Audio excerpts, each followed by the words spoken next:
Vamos a tratar de que estas 2 horas que vamos a estar juntos, tratar de sacarle provecho y hacerlo lo más didáctico y simpático posible para todos nosotros. El tema de hoy es aditivos para concreto, ¿correcto? Como ya lo dijo Mauro, yo soy ingeniero civil, egresado de la Ricardo Palma. Tengo alguna experiencia en algunas obras de construcción, edificaciones, centros comerciales, hospitales, la nueva ciudad de Morococha, casas de playas, entre otras. Y en SICA tengo casi 6 años, así que vamos empezando por ahí. Eh, Vamos a tratar de hacer el curso lo más simpático posible, porque veo casi 300 asistentes. Me imagino que algunos serán, digamos, muy duchos en el tema de concreto y conocerán al revés y al derecho el tema de aditivos, mientras que hay otros que tal vez recién están empezando y desean conocer un poquito más de manera básica. Entonces vamos a tratar de hacerlo a nivel intermedio, ¿sí? Entonces, antes de empezar, tenemos aditivos para concreto y ya casi terminando vamos a ver un poquito, prácticamente como una introducción, como bien dijo Mauro, al tema de lo que es fibras en general, metálicas, sintéticas, para lo que es concreto y construcción. ¿Sí? Eh, para pasar a la segunda diapositiva, les voy a hacer, antes que nada, una metáfora que a mí siempre me gusta hacer, pues cuando hablamos de aditivos para concreto, si no conoces o no han escuchado antes para qué sirven aditivos. Y no vayan a pensar que a veces uno desconoce el tema de aditivos por un tema de edad. No es así. Al contrario, me ha tocado conversar con ingenieros muy buenos, con mucha experiencia y con muchos años encima, pero que desconocían el tema. O si bien lo conocían, decían, sí, pero yo voy a gastar dinero en aditivo y al final el concreto es concreto y no, siento que voy a mal invertir el dinero de la obra si es que compramos aditivos para concreto. Entonces, empezando por ahí, les voy a poner un ejemplo muy sencillo. Estoy seguro que aquí todos los que estamos presentes alguna vez en nuestra vida hemos tomado un jugo de maracuyá. ¿Sí? Maracuyá, la fruta amarillita que crece en el árbol, es verde y después se vuelve amarilla y se arruga. ¿Sí? Si tú haces un jugo de maracuyá y solamente usas la maracuyá como tal, ese jugo es de características ácidas. Entonces no es muy rico al gusto, ¿no? Entonces, ¿qué es lo que se hace a ese jugo de maracuyá? Normalmente le agregan algún endulzante que suele ser el azúcar. ¿Y ese azúcar qué es lo que le hace a ese jugo de maracuyá?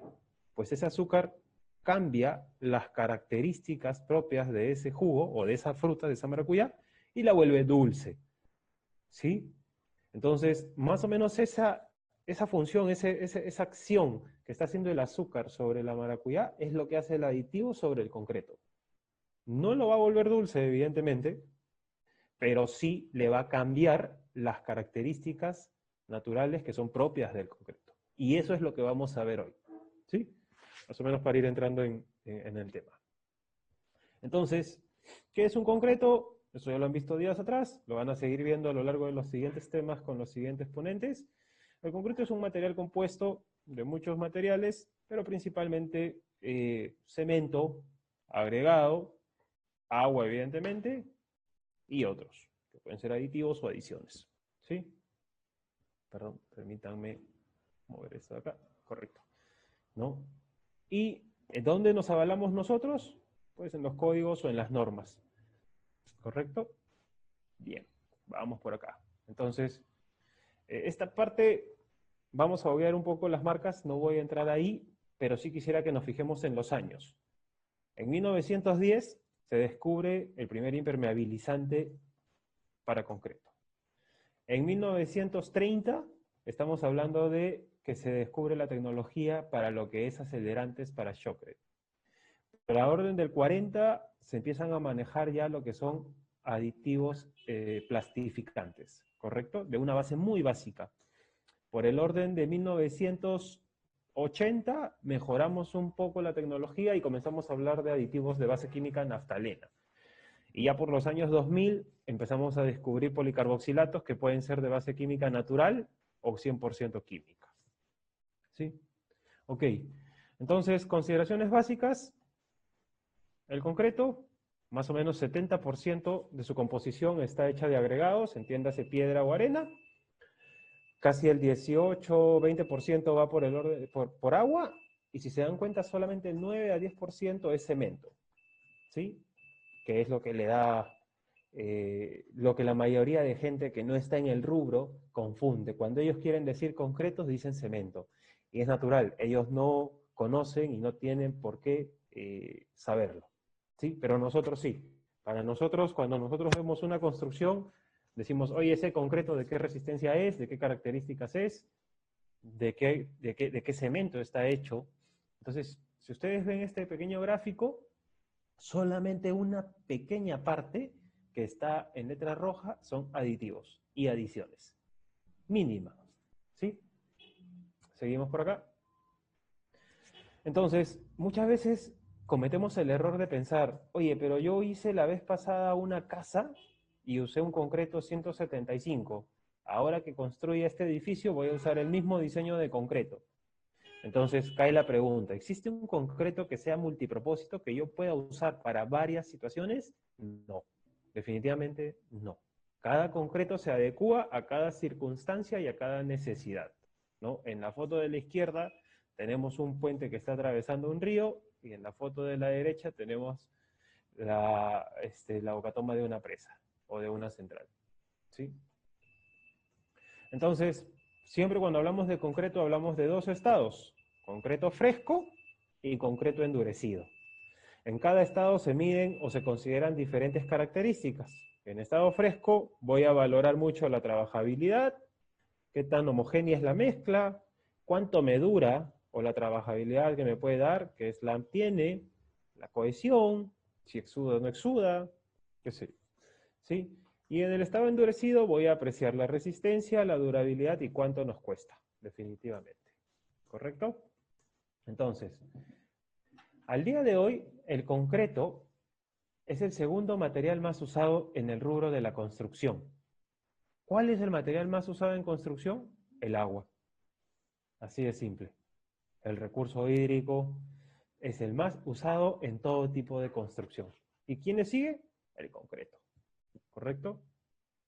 Entonces, recordemos que para todas estas estructuras de aquí tenemos un reservorio, tenemos un pavimento rígido, una central hidroeléctrica, algún tipo de estructura en medio del mar, probablemente para extracción de petróleo, tenemos shotcrete para sostener un talud o un túnel, piezas prefabricadas, edificios, centros comerciales, viviendas, etcétera. Para todo eso se necesitó concreto.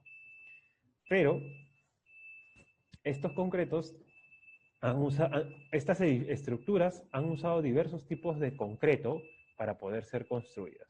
¿Sí? Definitivamente.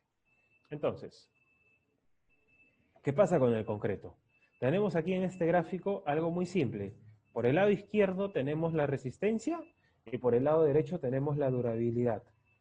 Al centro que tenemos vamos a tener una relación agua-cemento que va a depender de un tipo de cemento y las adiciones o aditivos que tú utilices.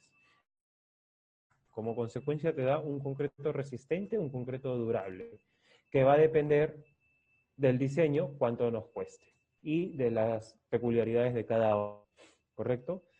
Para poder usar este concreto tenemos algunos factores a tener en cuenta. El tipo de colocación, si va a ser directo del mixer o del trompo, o va a ser preparado a pie de obra, o va a ser bombeado. Tenemos el tamaño máximo del agregado, tenemos qué tanta cuantía de acero va a tener la estructura que vamos a vaciar, tenemos la trabajabilidad que se necesite. Por ejemplo, quizás podemos vaciar, algunos de ustedes estarán quizás pensando, oye, en la obra en la que yo trabajo, vaciamos los techos de los edificios con concreto 210. Y seguro estará pensando, pero cuando hice también una losa industrial para tal centro comercial o para tal estacionamiento, también usé concreto 210. Entonces, ¿por qué Felipe dice que no hay un concreto multipropósito? Porque ese concreto 210 de la losa industrial que vaciaste seguramente estuvo en un slam de 4 a 6 y con un tamaño máximo de agregado de una piedra quizás una 5-7, un tamaño 3/4, quizás hasta 1 pulgada, no lo sé. Mientras que probablemente el concreto 210 que tú vacias en las columnas sea un concreto de 6 a 8 pulgadas de slam, con una piedra de media o tal vez hasta un confitillo, dependiendo del uso. Y si tiene demasiada cuantía, tal vez sea un concreto autocompactante. Todos son 210 para efectos prácticos, pero tienen diversas condiciones. Trabajabilidad, slam, tamaño máximo del agregado, forma de bombear. En una losa industrial probablemente lo vacíes, lo viertas directo del chute del mixer, mientras que en un edificio o en un centro comercial tengas que bombearlo. Y si estás vaciando tu casa y es tu primer piso, quizás prepares en el trompo y a lata, en hombro, y lo subas así. Entonces, no existe un concreto multipropósito como tal. Si bien es cierto, pueden tener las mismas resistencias, pero siempre las características de cada uno van a ser diferentes. Entonces, venimos por aquí. Avanzamos un poquito. Entonces, por los años 50 se desarrolló el cemento tipo 1, ¿correcto? Que es uno de los más usados en nuestro país. Por los años 70, 2 décadas después, salieron el tipo 3 y el tipo 5, ¿correcto? Que hasta ahora usamos el tipo 5 para obras cercanas al mar. Y después por los años 90 salieron ya los 5 tipos y más adelante, alrededor del 2000, salieron los adicionados. Y cada vez van saliendo nuevos tipos de cemento. Para eso tenemos aquí diversos organismos en Perú que también van de la mano con estos lineamientos que se van dando a nivel mundial y van viendo cómo adaptar y trabajar esto, ¿correcto? Entonces, ¿qué es lo que teníamos antes? Antes teníamos un concreto cuya resistencia se medía a los 28 días, ¿sí? Y el tamaño máximo nominal del agregado normalmente era superior a 1 pulgada, ¿correcto? No había mucha selección o mucho cuidado en el tema del agregado. La colocación era, como dije hace un momento, o en latas, que quiere decir manual, o semi-industrial. El control de calidad era relativamente deficiente, por así decirlo, porque no era no era una prioridad en el tema del concreto. Y ni hablar del tema económico. La construcción hace un tiempo era muchísimo más cara que ahora, como materiales, ¿correcto? ¿Por qué quiero decir eso? Si ustedes ven un edificio antiguo, probablemente van a ver que tiene, no sé, 7, 8 pisos, y van a ver que las columnas son enormes, ¿correcto?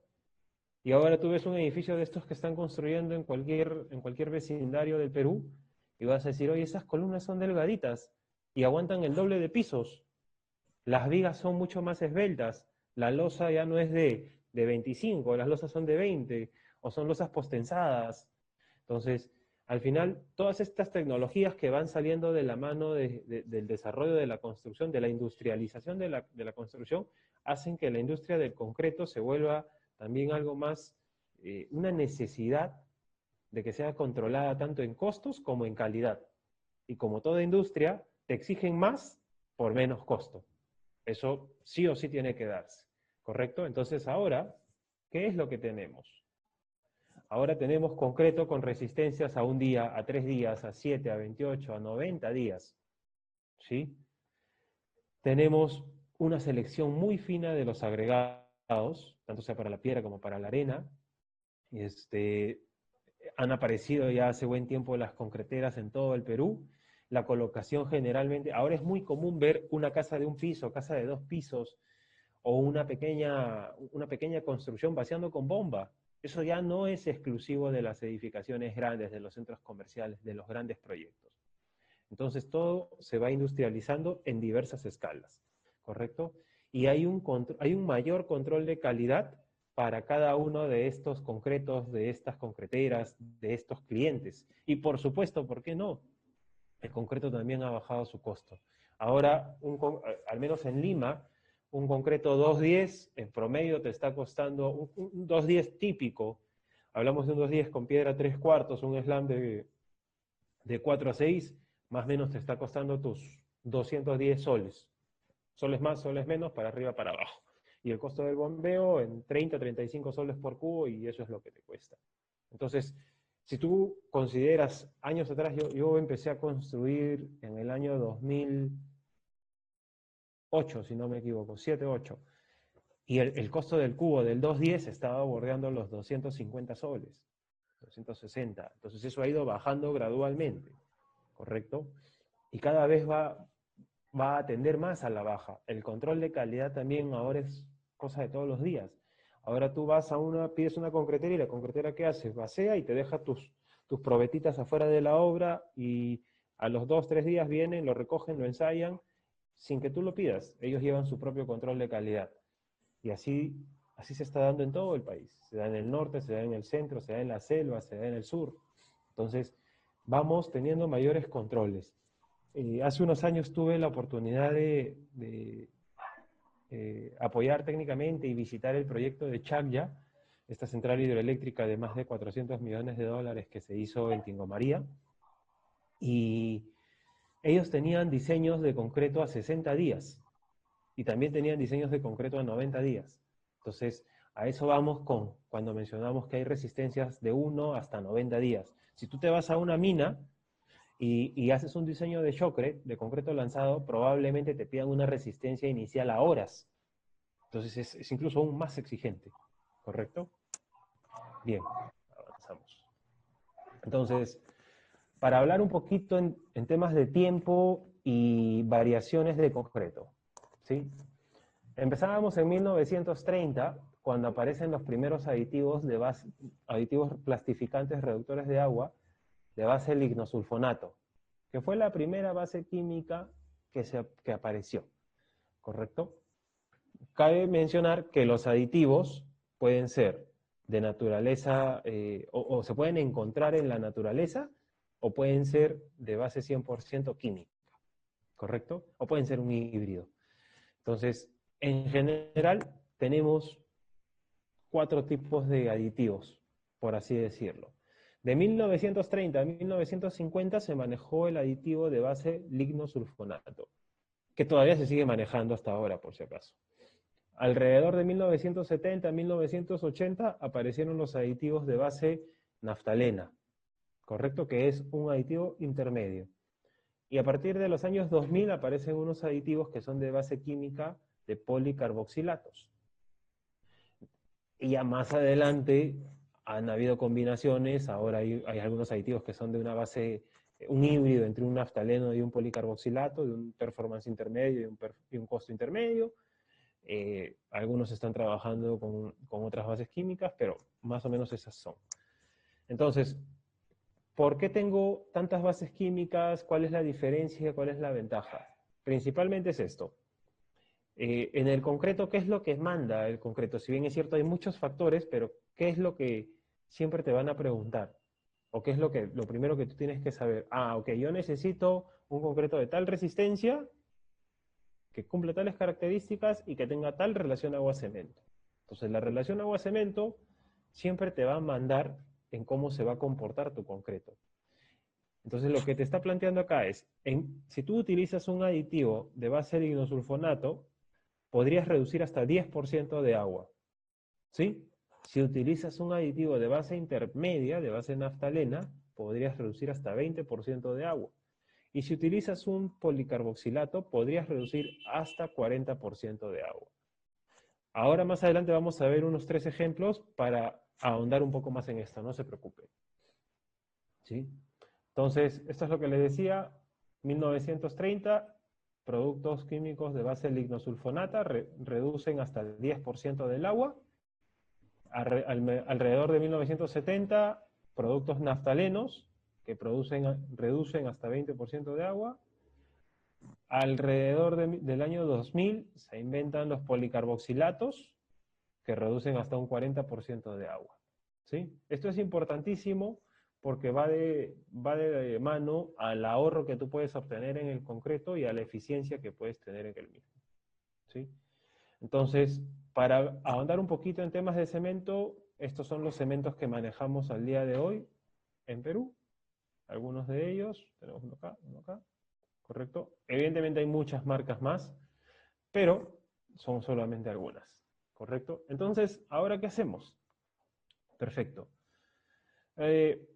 Tenemos un concepto nosotros que llamamos white box, ¿correcto?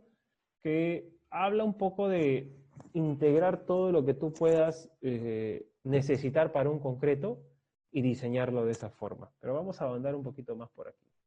Entonces, volviendo al tema de aditivos, como les ponía al comienzo el ejemplo de la maracuyá y el azúcar, ¿sí? Un aditivo puede ser un líquido o un polvo, ¿correcto?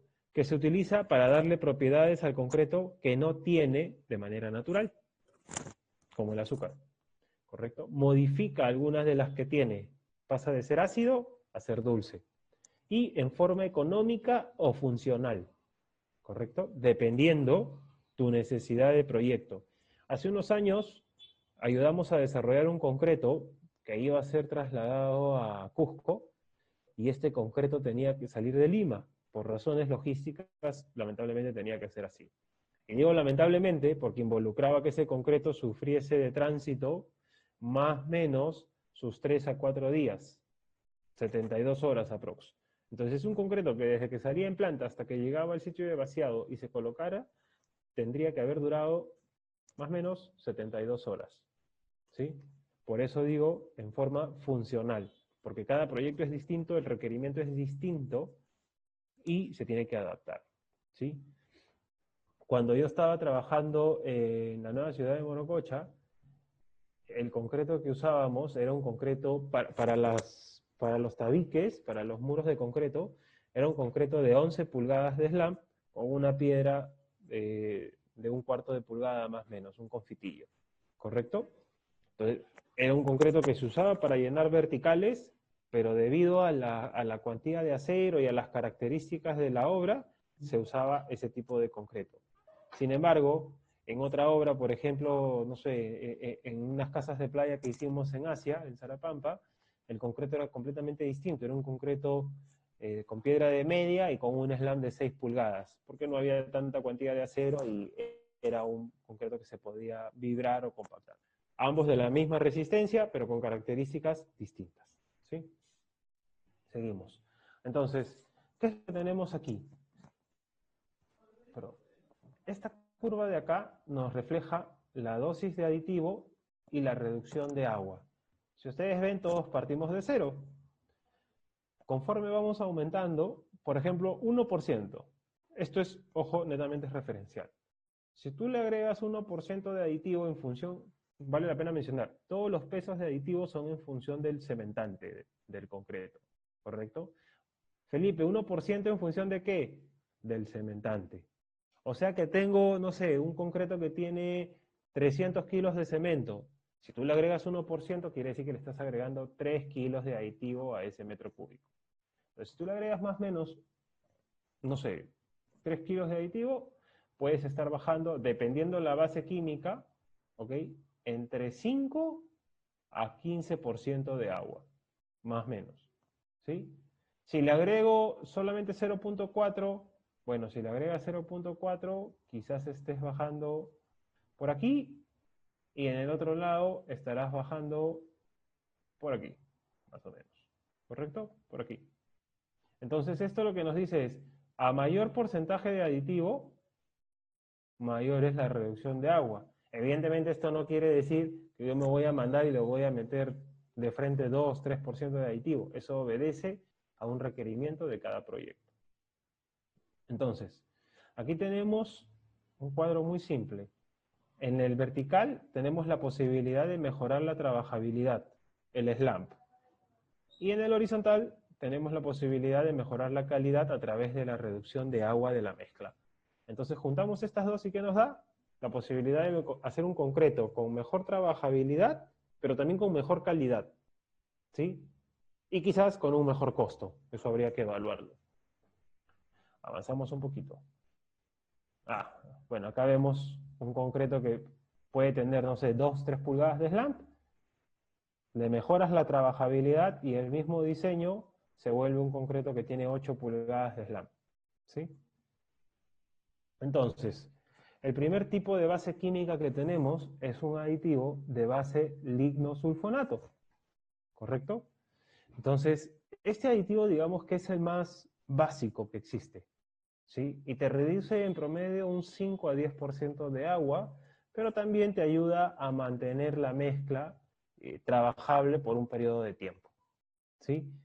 Hay muchas concreteras que utilizan estos aditivos, o sea, aditivos de esta base química, porque digamos que son una opción bastante económica para poder mejorar la calidad de tu concreto, ¿sí? Y para concretos o para diseños de concreto que no necesitan mayor especificación o que tengan mayor complicación, quizás con un aditivo de ese tipo te vas y te sobra, ¿sí?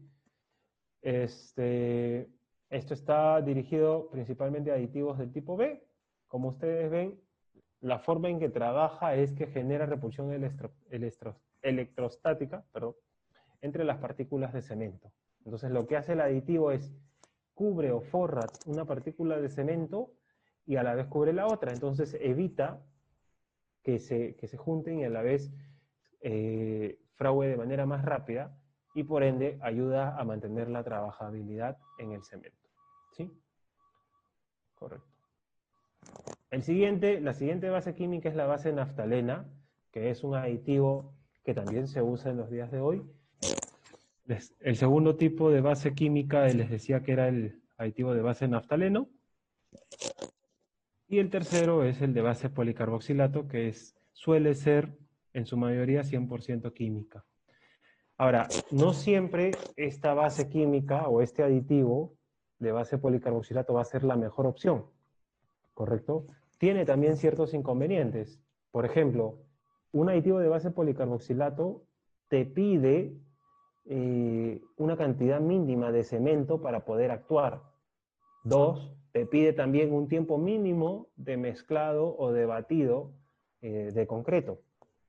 Entonces, a veces, y el otro inconveniente, o más que inconveniente, la otra consideración, es que un aditivo policarboxilato, al ser tan potente, si se te va un poquito, te puede incrementar muy considerablemente la trabajabilidad de la mezcla. ¿Correcto?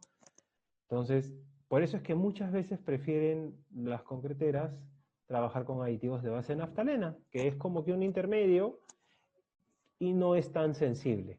Sin embargo, los aditivos de base policarboxilato logran cosas que ni el ligno ni el naftaleno pueden lograr. ¿No? Es lo más potente que hay en el mercado. Para aditivos, para concretos, por ejemplo, autocompactantes, o concretos de altas resistencias, o concretos por arriba de los 300 kilos o 280 kilos de cemento por cubo, probablemente tu opción sea un policarboxilato. ¿Sí?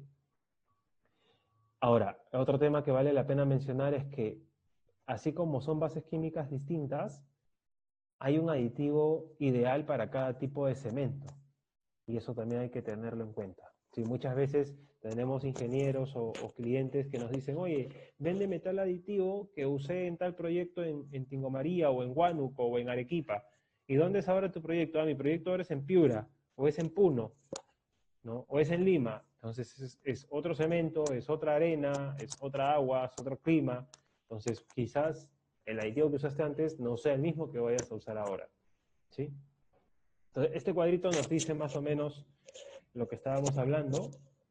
Acá tenemos una trabajabilidad, o sea, una reducción de agua que se transfiere a una mayor trabajabilidad y tenemos un desarrollo de resistencias a edades tempranas, aumento de. Entonces, si tú utilizas en tu concreto un aditivo de base lignosulfonato, probablemente la reducción y la trabajabilidad sea baja.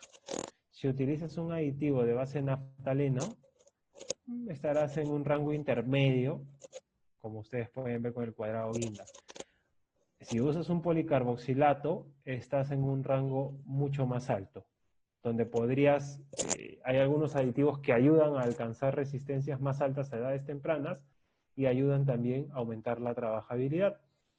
Y hay otros que son híbridos entre un nafta y un poli, que están como que en un rango también bastante alto, pero con un precio más simpático.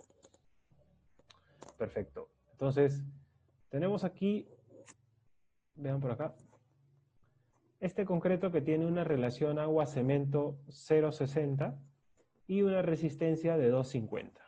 ¿Sí? Esta es la curva relación agua-cemento versus resistencia.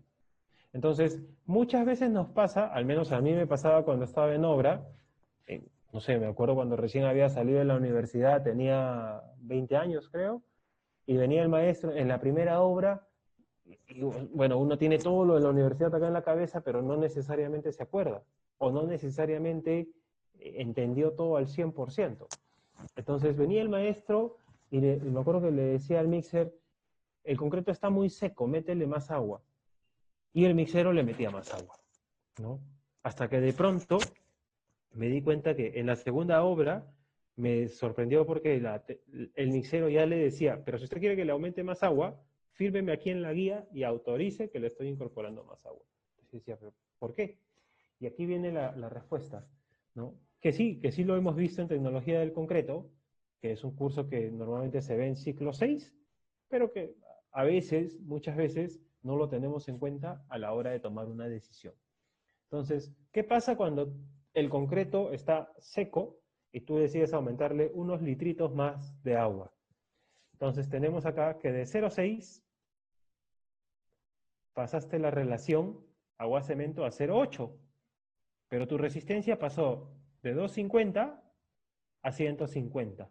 Evidentemente esta curva también es un poco exagerada para que se entienda el concepto, pero sí es cierto que hay una relación entre aumentar el agua-cemento y bajar la resistencia.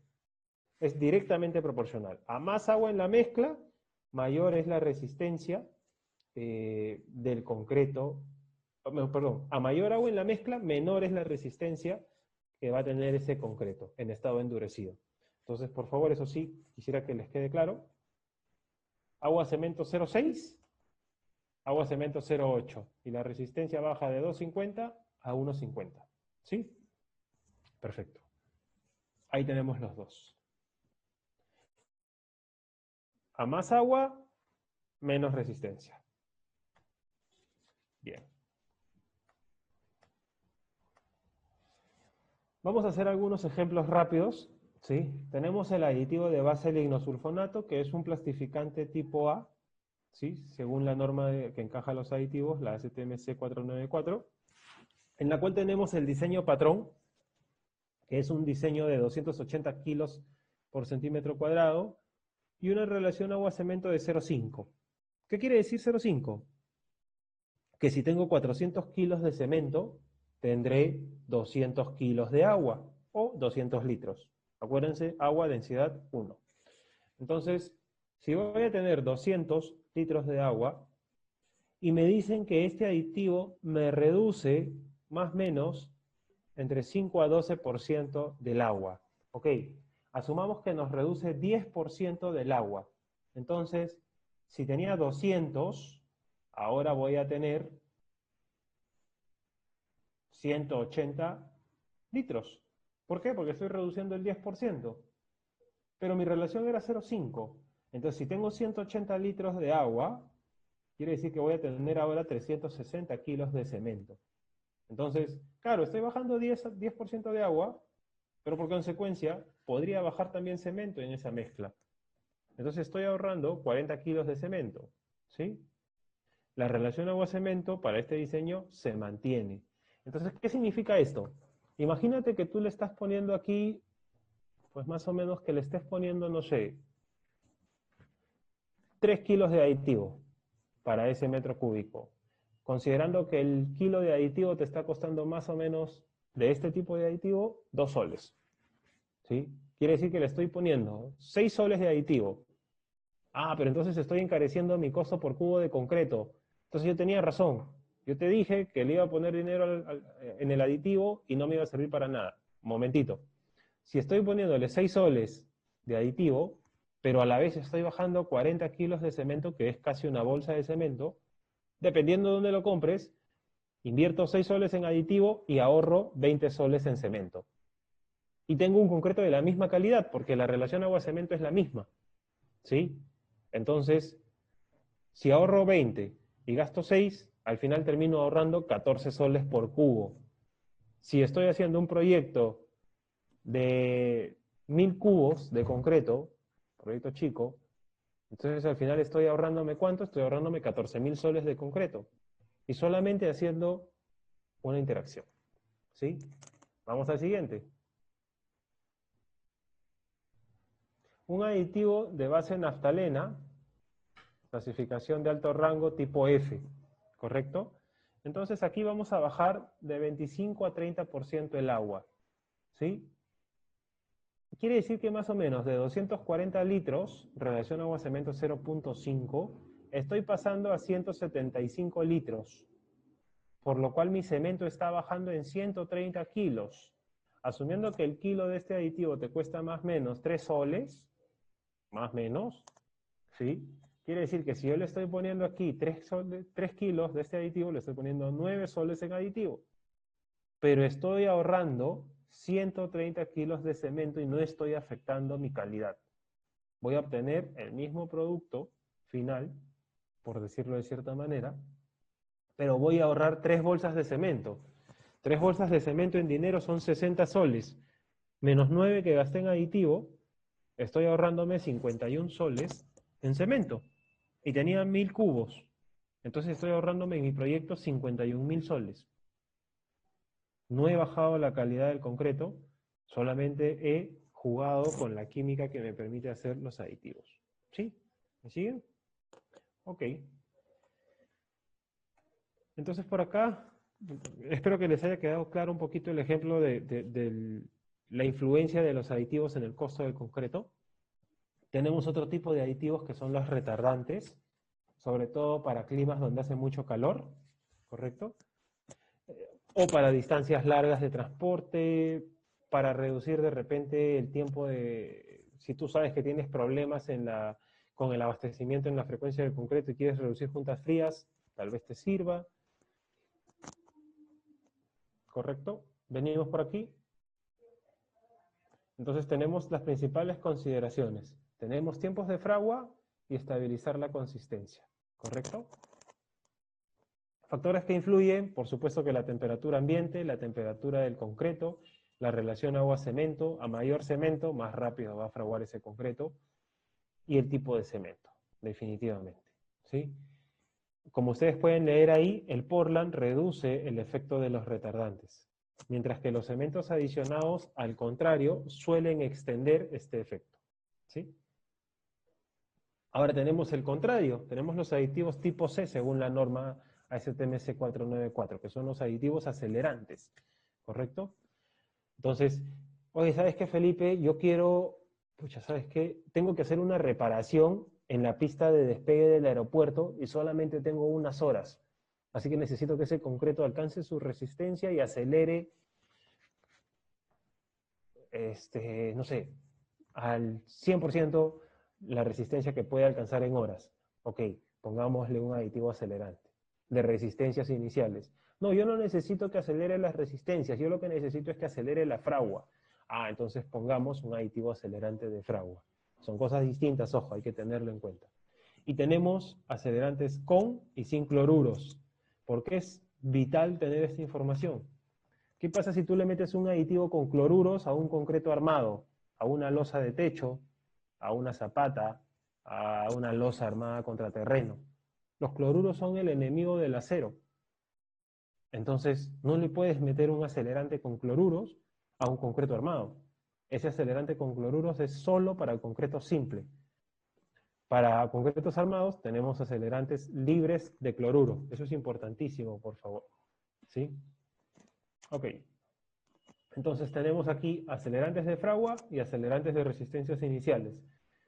Diferencias, principalmente el concreto sí presenta pérdida de trabajabilidad cuando se trata de acelerar la fragua, porque lo que tú estás haciendo es que el concreto, su slump, caiga más drásticamente en el tiempo, ¿correcto?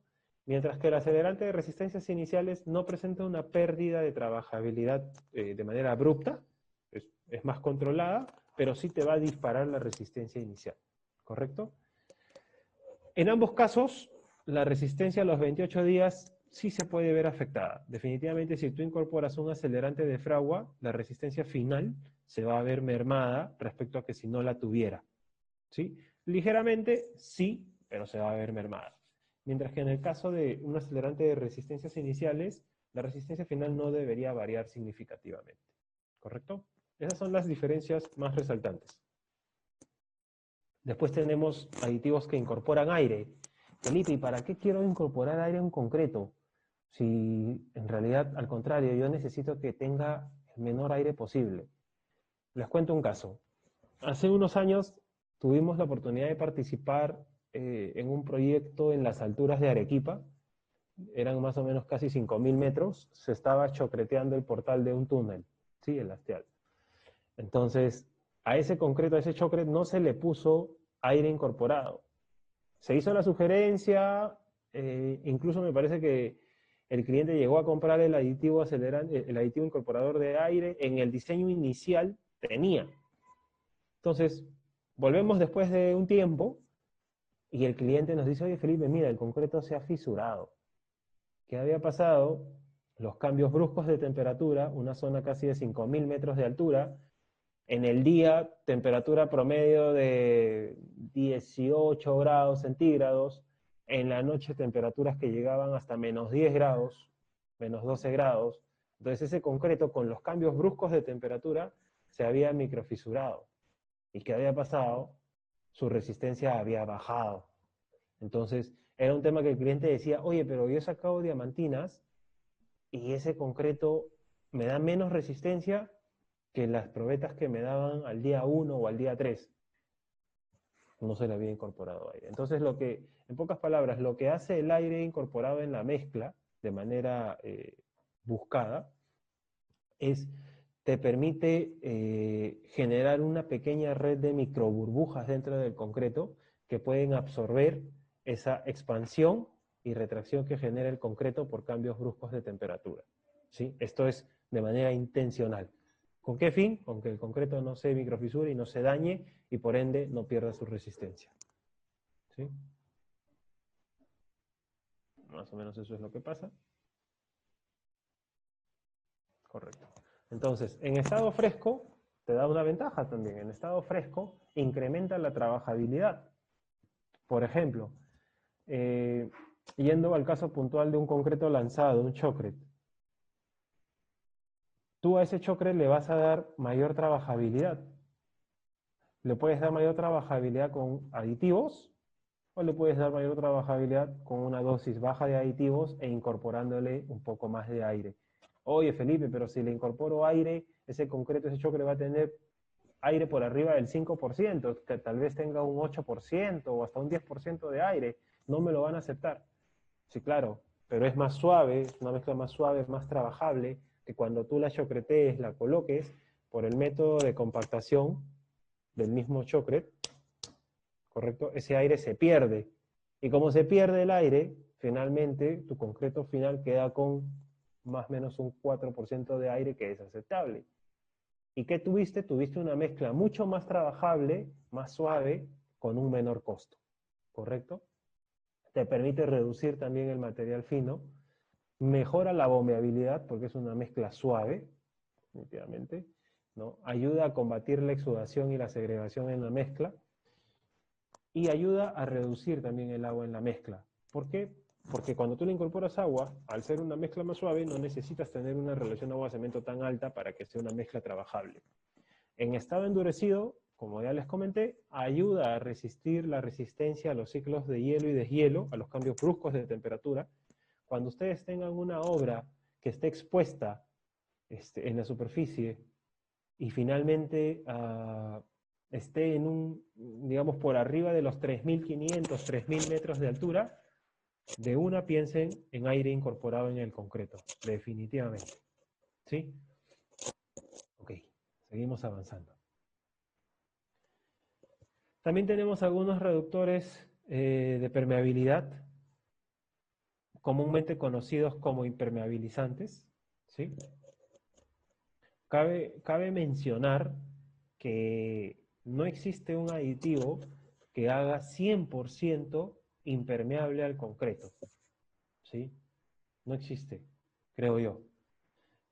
Lo que sí existen son aditivos muy efectivos que reducen significativamente la cantidad de permeabilidad en el concreto. Pero al 100%, bajarlo a cero, no lo creo. ¿Sí? Entonces tenemos por aquí reductores de agua, microsílice, impermeabilizantes hidrófugos. Tenemos aditivos que pueden trabajar por cristalización en estado fresco. Ojo, estamos hablando de concreto en estado fresco, por si acaso, ¿no? Aditivos que pueden trabajar por cristalización. ¿Qué más tenemos por aquí? Ok. Esto es lo que yo le decía con respecto a un aditivo en gel o por cristalización. Lo que hace es sella de cierta forma los poros capilares del concreto y evita que el agua penetre. Entonces genera una mayor resistencia, ¿sí? Esto, al igual que los otros aditivos, se incorporan en función del peso del cemento, siempre. Tenemos reductores de permeabilidad. El más conocido, creo que en el mercado, es el Sika-1. Y vale la pena mencionar que se llama Sika-1 porque es el primer aditivo de Sika que se inventó en el 1910, ¿sí? Ahora, acá en Perú tenemos el WT100 o WT200, dependiendo de lo que quieras, ¿sí? Que puede ser impermeabilización por cristalización o impermeabilización simplemente por gel, ¿correcto? Más o menos es algo así lo que se puede ver. Este es un poro de capilar del concreto. Esto es lo que viene a llenar el aditivo cuando tú lo mezclas con el concreto y finalmente evita el paso del agua, ¿sí? Más o menos es algo así, ¿correcto? Por eso le llaman cristalización, forma como pequeños cristales dentro de los poros, que obviamente son microscópicos, y finalmente evitan que el agua pase y por consecuencia que filtre. Esto es ideal para ¿dónde? ¿Dónde es muy pedido estos aditivos? En reservorios, en cisternas, ¿correcto? En pozas. ¿Cómo podríamos medir la prueba de penetración por presión de agua? Bueno, tenemos, según el EFNA, el código europeo, tenemos el 12390, ¿correcto? En la cual tú sometes estos testigos de concreto mediante un agua a presión, ¿correcto? ¿Basta? Y luego de 3 días, a determinada presión de agua, tú retiras el testigo y si la penetración de agua no ha superado los 30 milímetros o 3 centímetros, ese concreto se considera de baja permeabilidad. Oye, Felipe, ¿y si pasa